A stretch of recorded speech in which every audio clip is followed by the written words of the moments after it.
And स्वागत है आपके अपने class 10 12th only YouTube channel पर। तो आज हम बात करने वाले हैं वेद, उपवेद और उसके जो रचनाकार के बारे में। जैसे कि कहा जाता है जो ऋग्वेद काल रहा है हमारा वो 1500 ईसा पूर्व से 1000 ईसा पूर्व के बीच के काल को हमने ऋग्वेदिक का काल कहा है। तो उसमें हम वेद, उपवेद और उसके रचनाकारों के बारे में चर्चा करने वाले हैं। अगर आप इस चैनल पर नए हो तो प्लीज़ चैनल को सब्सक्राइब कर लो, वीडियो को बेल आइकन को ऑन कर दो, जिससे कि मैं कोई से भी नए वीडियो अपलोड करता हूँ इस चैनल पर तो वो वीडियो आपको सबसे पहले पहुँच जाए। तो चलो स्टार्ट करते हैं। किसके बारे में, देखो एक एक कॉलम में समझाऊंगा। इसमें मैं आपको ऋग्वेद जो वेद होते हैं उनके बारे में समझाऊंगा, ठीक है। और इसमें जो उपवेद होंगे उसके बारे में बताऊंगा। और इसमें जो रचनाकार रहे हैं, किस किसने अपने वेदों की रचना की है, उसके रचनाकारों के बारे में बताऊंगा। जैसे कि कहा जाता है जो ऋग्वेद है ये सबसे प्राचीन वेद कहा जाता है ऋग्वेद को।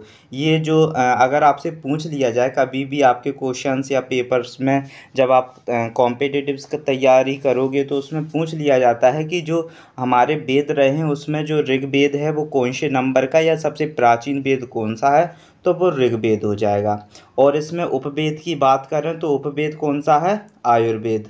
जो आयुर्वेद होता है उसे हम उपवेद कहते हैं। और इसके रचनाकार कौन रहे हैं, धन्वंतरी रहे हैं। कौन रहे हैं, धन्वंतरी रहे हैं। तो आपसे इस प्रकार पूछ लिया जाता है कि वेद कौन सा है, ऋग्वेद है। उपवेद क्या है, आयुर्वेद है। और इसके रचनाकार कौन रहे हैं, धन्वंतरी रहे हैं। ऐसे आपसे पूछ लिया जाता है, ठीक है। अब दूसरे नंबर की वेद बात करेंगे हम यजुर्वेद की। किसकी, यजुर्वेद की करेंगे। तो यजुर्वेद जो हमारा वेद रहा है और इसका उपवेद कौन सा है, धनुर्वेद है। कौन सा है, धनुर्वेद इसका उपवेद है। और इसके रचनाकार कौन है, विश्वामित्र। इसके रचनाकार कौन है, विश्वामित्र हैं। तो इस प्रकार पूछ लिया जाता है। अब बात करेंगे सामवेद की। सामवेद हमारा तीसरे नंबर का वेद है और इसका जो उपवेद है वो है गंधर्व वेद है। कौन सा है उपवेद इसका, गंधर्व वेद है। और इसके जो रचनाकार हैं वो भरत मुनि हैं। रचनाकार कौन है, भरत मुनि है, ठीक है। अब जो चौथे नंबर के वेद की बात करेंगे तो अथर्ववेद है चौथे नंबर का वेद। इसका उपवेद है शिल्पवेद। उपवेद क्या है, शिल्पवेद है। और इसके रचनाकार कौन है, विश्वकर्मा है। कौन है इसके रचनाकार, विश्वकर्मा है। तो ऐसे आपसे पूछ लिए जाते हैं। अब बात करेंगे ऋग्वेद के बारे में, यजुर्वेद के बारे में, सामवेद के और अथर्ववेद के कि इनमें जो रचनाएं हुई हैं किस प्रकार रही हैं और इसकी रचनाओं के जो वर्णन हुए हैं उनमें किस प्रकार इनमें अपनी अपनी अनुभूति गहराई के पूर्व वर्णित हुई है। तो ऐसे हम बात करने वाले हैं। अभी मैंने आपको बता दिया है कि जो ऋग्वेद है इसके रचनाकार धन्वंतरी हैं, यजुर्वेद के विश्वामित्र हैं, सामवेद के भरत मुनि हैं, अथर्ववेद के विश्वकर्मा है। तो इस प्रकार आपसे पूछ लिया जाता है। अब आगे हम चर्चा करते हैं कि जो हमारा ऋग्वेद काल का, किसका, ऋग्वेद काल का पूछ लिया जाता है कि जो ऋग्वेदिक काल का समाज कबीले के रूप में संगठित है। किसके रूप में है, कबीले के रूप में एक कैसा है, संगठित है। तो कहा जाता है जो ऋग्वेदिक काल का जो समाज है वो कबीले के रूप में संगठित है। और जो आर्यों का जो प्रारंभिक जीवन, जो आर्य आए थे भारत में, तो आर्यों का जो प्रारंभिक जीवन मुख्यतः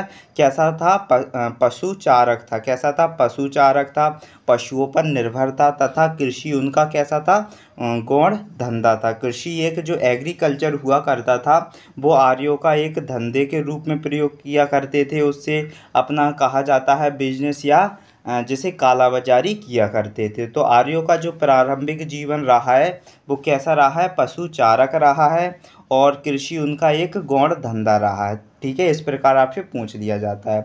अब बात करेंगे जो भरत कुल के पुरोहित कौन थे, वशिष्ठ थे। जो भरत कुल के जो पुरोहित थे वो कौन थे, वशिष्ठ थे। आपसे पूछ लिया जाएगा कि भरत कुल जो भरत कुल था उसका जो पुरोहित था वो वशिष्ठ थे। और जो आर्यों ने घोड़ों द्वारा चलाए जा रहे रथों का प्रयोग किया था। तो जो आर्य थे, किसकी बात कर रहा हूँ, आर्यों की बात कर रहा हूँ।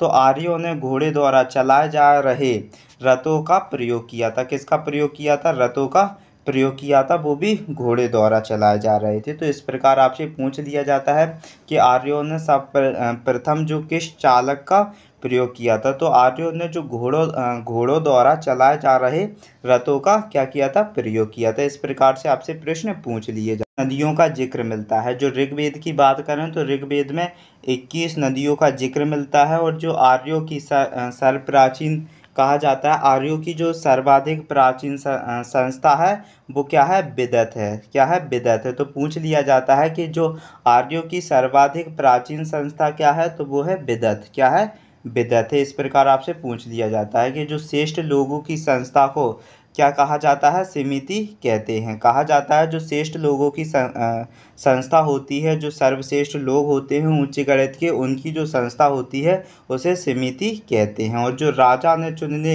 एवं क्या पदच्युत करने का जो अधिकार सीमित को दिया है, किसे दिया है, सीमित को दिया है, क्योंकि सीमित एक सर्वश्रेष्ठ लोगों की एक संस्थान मानी जाती है। इस प्रकार राजाओं ने चुनने का अधिकार किसे दिया है, समिति को दिया है, क्योंकि समिति क्या है, एक सर्वश्रेष्ठ लोगों की क्या है, संस्थान। और कहा जाता है जो ऋग्वेद काल में पुलिस को उग्र तथा जो गुप्तचर को स्पष्ट कहते थे। तो जो पुलिस हुआ करती थी, आज के बोले तो काल में हम इसे पुलिस के रूप में जानते हैं, तो पुलिस को ऋग्वेदिक काल में उग्र कहा करते थे। और जो गुप्तचर हुआ करते थे उन्हें स्पष्ट कहते थे। क्या कहते थे, स्पष्ट कहा करते थे। और ऊनी कपड़े को शामूल्य कहते थे। जो ऊनी कपड़ा हुआ करता था इसे हम शामूल्य कहते थे। कब, ऋग्वेदिक काल में। और कहा जाता है जो तम्बाकू का ज्ञान वैदिक काल के लोगों को नहीं था। जो तम्बाकू है आज के प्रेजेंट रीजन में, तो जो तम्बाकू का ज्ञान था वो वैदिक काल के लोगों को नहीं था, तम्बाकू का ज्ञान। और पूछ लिया जाता है कि जो इंद्र थे, किसकी बात कर रहा हूँ, इंद्र की बात कर रहा हूँ। तो इंद्र ऋग्वेदिक काल के सबसे क्या थे, प्रतापी देवता थे। जो इंद्र हुआ करते थे, तो इंद्र क्या थे, ऋग्वेदिक काल के सबसे प्रतापी देवता थे, जिन्हें किला तोड़ने का, जिन्हें किला तोड़ने वाला कहा जाता था। कहा जाता है कि जो इंद्र हुआ करते थे, तो इंद्र को ऋग्वेदिक काल के सबसे प्रतापी देवता थे। जो इंद्र हुआ करते थे वो ऋग्वेद के सबसे प्रतापी देवता हुआ करते थे, जिन्हें किला तोड़ने वाला कहा जाता था। क्या कहा जाता था, इन्हें किला तोड़ने वाला कहा जाता है। और बात करें कि जो ऋग्वेद में इंद्र का सर्वाधिक कितना बोले जाए तो 250 या 250 बार उल्लेख हुआ है। तो ऋग्वेद में जो इंद्र का सबसे ज़्यादा उल्लेख हुआ है, क्योंकि इनका उल्लेख कितने बार हुआ है, 250 बार उल्लेख हुआ है। ठीक है, तो आज के लिए हम इतना ही रखते हैं। और इससे जो पहले वाली वीडियो थी उसके बारे में मैंने चर्चा की थी वैदिक रीजन्स में, कि जो वैदिक काल रहा है